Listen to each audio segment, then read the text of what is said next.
নানা কারণে গেল কয়েক বছর বর্ষবরণ অনুষ্ঠান জাঁকজমকপূর্ণ না হলেও দক্ষিণ আফ্রিকায় এবার ছিল ব্যতিক্রমী আয়োজন।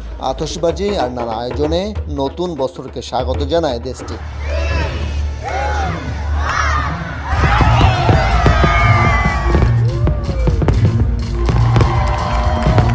ঘড়ির কাঁটায় রাত 12টা বাজের সঙ্গে সঙ্গে রঙিন আলোয় আলোকিত হয় আকাশ। আতশবাজির ঝলকানিতে নেচে গিয়ে খ্রিস্টীয় নতুন বছরকে স্বাগত জানান স্থানীয়দের পাশাপাশি প্রবাসী বাংলাদেশিরা।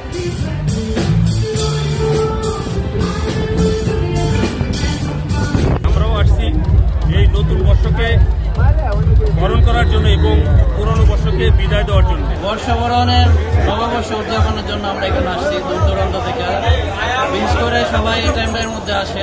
2024-এ যা কিছু হয়েছে, আমাদের জীবনের দুঃখ কষ্ট যা আছে সবকিছু ভুলে গিয়ে 2025-এ শান্তিপ্রিয় বিশ্ব কামনা করছি। 2025 সালকে বরণ ঘিরে শপিং মলগুলোতেও ছিল উৎসবের আমেজ। আতশবাজি আর আলোকসজ্জায় বর্ষবরণ করতে দূর দূরান্ত থেকে ছুটে আসেন স্থানীয় এবং প্রবাসী বাংলাদেশিরা। সব যুদ্ধের অবসান হয়ে শান্তিময় বিশ্ব দেখার প্রত্যাশা করেন তারা। দীর্ঘ এক বছরের পাওনা ভুলে গিয়ে নতুন বছরকে বরণ করতে লাখো মানুষ জড়ো হয় দক্ষিণ আফ্রিকার পর্যটন নগরী কেপটাউনের এই ওয়াটারফ্রন্টে। বর্ষবরণের এই দিনটিতে বর্ণাঢ্য আর বর্ণিল আয়োজন দেখতে দূর দূরান্ত থেকে ছুটে আসেন স্থানীয় সহ প্রবাসী বাংলাদেশিরা। দক্ষিণ আফ্রিকার কেপটাউন থেকে মিজানুর রহমান রাসেল, সময় সংবাদ।